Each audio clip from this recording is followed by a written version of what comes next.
اور نہ ہی ان سے کوئی ریکوری پاکستان کے اندر یا پاکستان سے باہر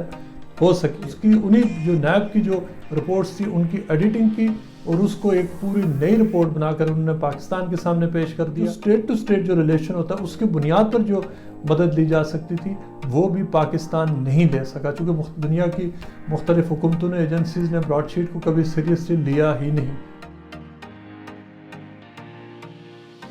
حکومت پاکستان نے براڈ شیٹ کے حوالے سے کمیشن بنا دیا ہے اور کمیشن نے اپنی کارروائی شروع کر دی ہے, لیکن اس کے ساتھ ساتھ ہم آپ کو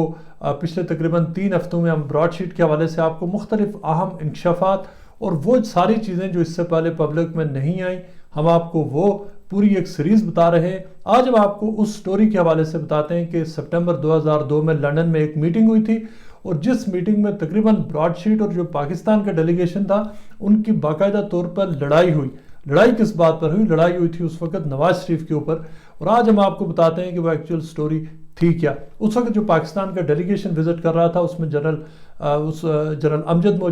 موجود تھے جو اس وقت براڈ شیٹ کے چیئرمین تھے. اس کے ساتھ ساتھ ان کے ساتھ تھے جو اس وقت نیب کے جو فائنینشیل جو انویسٹیگیشن سیل تھا, جو بینکنگ سیل تھا, اس کو جو ہیڈ کر رہے تھے ڈی جی طلعت گمن, وہ موجود تھے, اور اس کے علاوہ طاہر نواز موجود تھے. یہ وہ سارے لوگ تھے. براڈ شیٹ کی طرف سے جیری جیمز تھے اور طارق فواد ملک اور 2 اور آفیشلز تھے. ان کی جو چرچل ہوٹل ہے سینٹرل لندن میں, وہاں پر ان کی میٹنگ, اور اس میٹنگ میں جو طلعت گمن نے وہاں پر انہوں نے باقاعدہ جو ان کے آفیشلز تھے براڈ شیٹ کے ان کو ان کے منہ پر بتایا کہ آپ نے جو میٹرکس چیمبرز کو ہائر کیا جن کو تقریباً 5 لاکھ پاؤنڈز دیے, ان سے جو رپورٹ انہوں نے تیار کی تھی نواز شریف کے حوالے سے, انہوں نے اس میٹنگ میں انکشاف کیا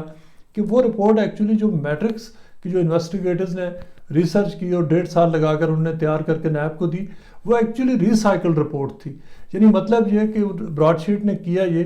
کہ جو نیب نے جو انفارمیشن دی تھی براڈ شیٹ کے لوگوں کو, انہوں نے وہی انفارمیشن لے کے باقی چیزیں گوگل کی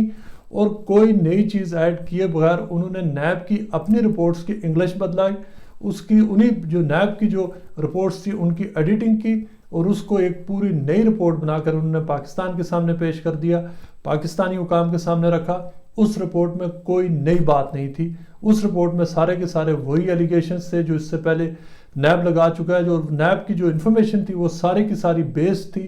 جو مختلف جو پاکستان کی جو بینکنگ سیکٹر ہے ان کی رپورٹس کے اوپر یا جو اپنے پاکستانی انویسٹیگیٹرز کے الزامات ہیں. لیکن اس میں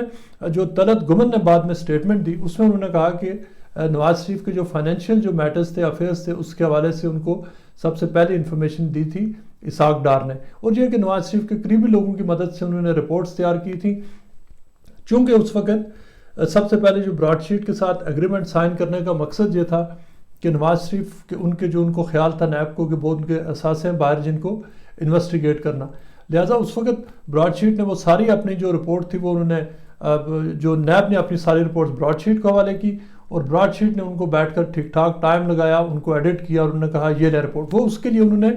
چونکہ براڈ شیٹ کی اپنی کوئی صلاحیت تو تھی نہیں, انہوں نے میٹرکس انویسٹیگیٹرز کو ہائر کیا. برطانیہ کی ایک فرم ہے جس میں MI5 MI6 کے ایکس انویسٹیگیٹرز کام کرتے ہیں, اور انہوں نے کاپی پیسٹ جاب کر کے جا کر نیب کو دکھائی. نیب کے لوگ اس سے امپریس نہیں ہوئے. لیکن جو لندن میں میٹنگ ہوئی تھی,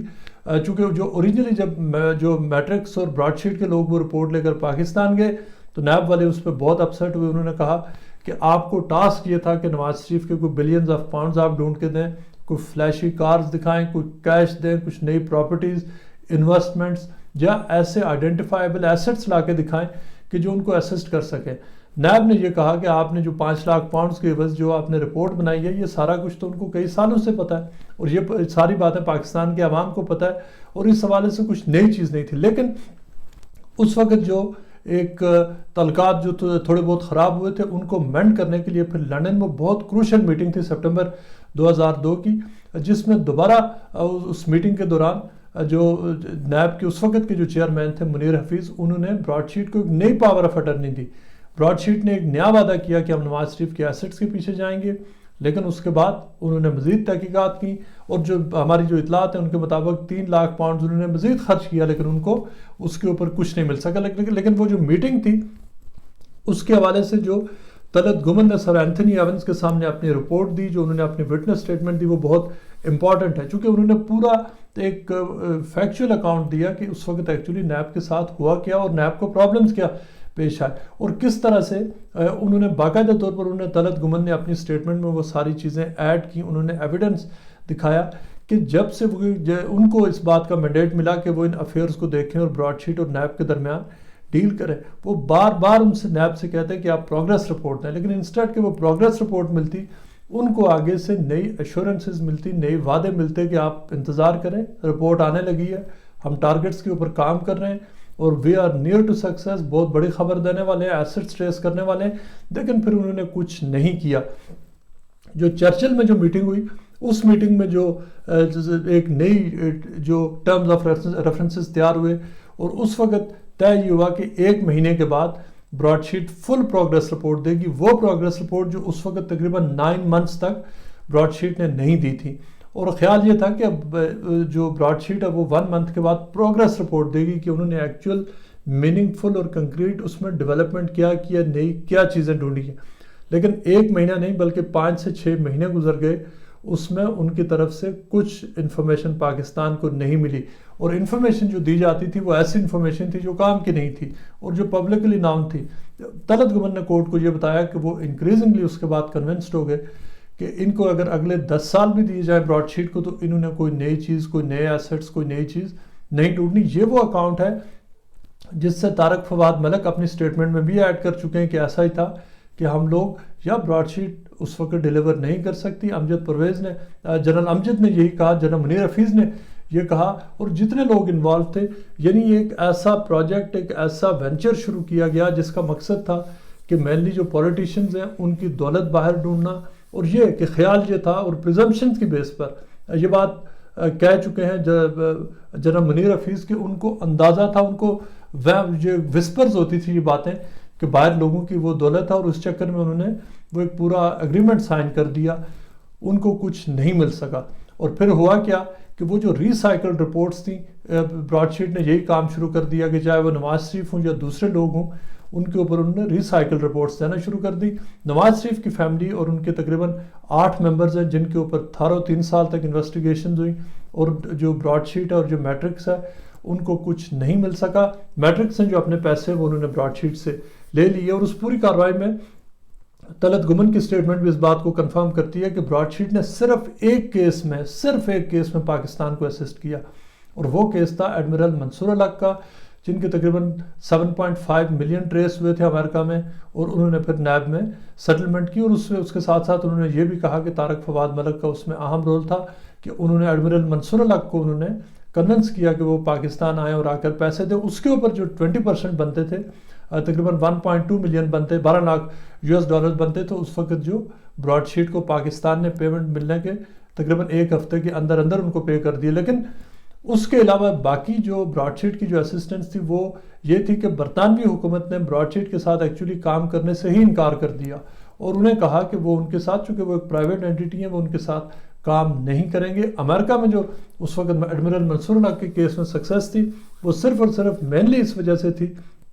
کہ براڈ شیٹ کو جو اسسٹنس تھی وہ پاکستان کے ساتھ تھی، اور پاکستان کا چونکہ جو ڈپارٹمنٹ آف جسٹس تھا اس وقت ان کے تعلقات بہت اچھے تھے، اور انہوں نے اسسٹ کیا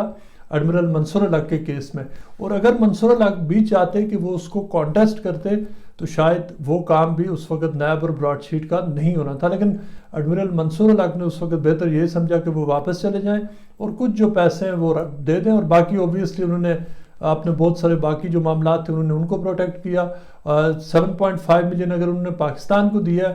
تو اندازہ کیا جا سکتا ہے کہ انہوں نے بچایا کتنا ہوگا، لیکن اس کے علاوہ براڈ شیٹ کی کوئی پروگریس نہیں تھی۔ اور پھر اس کے بعد ان کے مزید جو ان سے فالو اپس مانگے گئے، اس حوالے سے براڈ شیٹ نے کوئی پروگریس نہیں دکھائی۔ آفتاب شیرپاؤ کے حوالے سے براڈ شیٹ نے جو انفارمیشن دی، یہ وہ انفارمیشن تھی جو آلریڈی جو پاکستان کے بینکنگ جو سیکٹرز تھے ان کے ذریعے پاکستان کو پتہ تھی، لیکن آفتاب شیرپاؤ کا یہ کہنا ہے کہ اس حوالے سے وہ بالکل کلیئر ہیں، انہوں نے کوئی کچھ غلط نہیں کیا تھا، اور نہ ہی ان سے کوئی ریکوری پاکستان کے اندر یا پاکستان سے باہر ہو سکی ہے۔ بہت ہی ایک انٹرسٹنگ بات یہ ہے کہ طلعت گمن نے یہ بھی کہا کہ ان کو پھر پتہ چلا کہ جو براڈ شیٹ کے لوگ ہیں انہوں نے جو کلائنٹس جن کے بارے میں انہیں پاکستان کو بتانا چاہیے تھا، یعنی جو ٹارگٹس تھے تقریباً 170 سے 200 کی جو لسٹ تھی،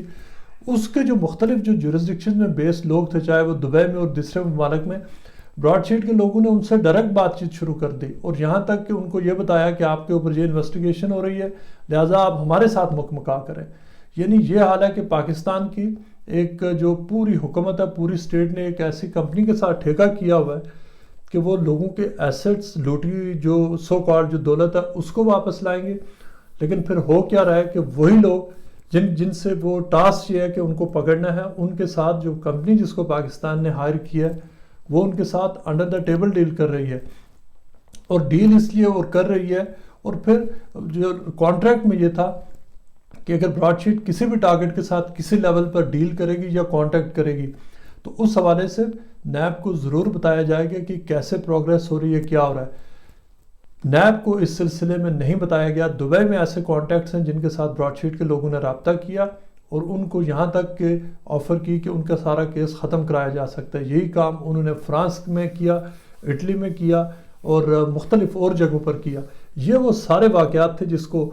سامنے رکھتے ہوئے پھر فیصلہ یہی کیا گیا کہ پاکستان بری طرح پھنس چکا ہے، براڈ شیٹ نے ڈیلیور نہیں کرنا، اور پھر براڈ شیٹ کے ساتھ ابرپٹلی کانٹریکٹ ختم کر دیا گیا۔ اگر کانٹریکٹ یہ ختم نہ ہوتا تو شاید اور بہت سارے اس کے آپشنز تھے، لیکن اس وقت فیصلہ یہی کیا گیا کہ چونکہ ایک ایسی کہ اور طلعت گمن نے بھی اس بات کو مینشن کیا کہ ریئلائزیشن یہ ہوئی کہ براڈ شیٹ کے ساتھ اس کانٹریکٹ کی وجہ سے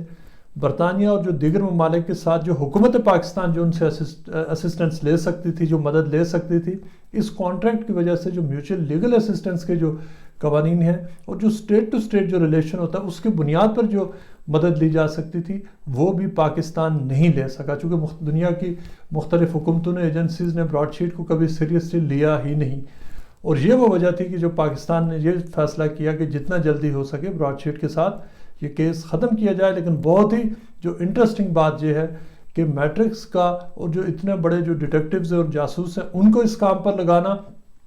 اور انہوں نے کیا کیا کہ نہ صرف یہ کہ ان کو ملا کچھ نہیں، بلکہ انہوں نے نیب کی اپنی جو رپورٹ ہے نواز شریف کے اوپر ان کو ریسائیکل کر کے انہوں نے واپس پاکستان کو بھیجا، اس وقت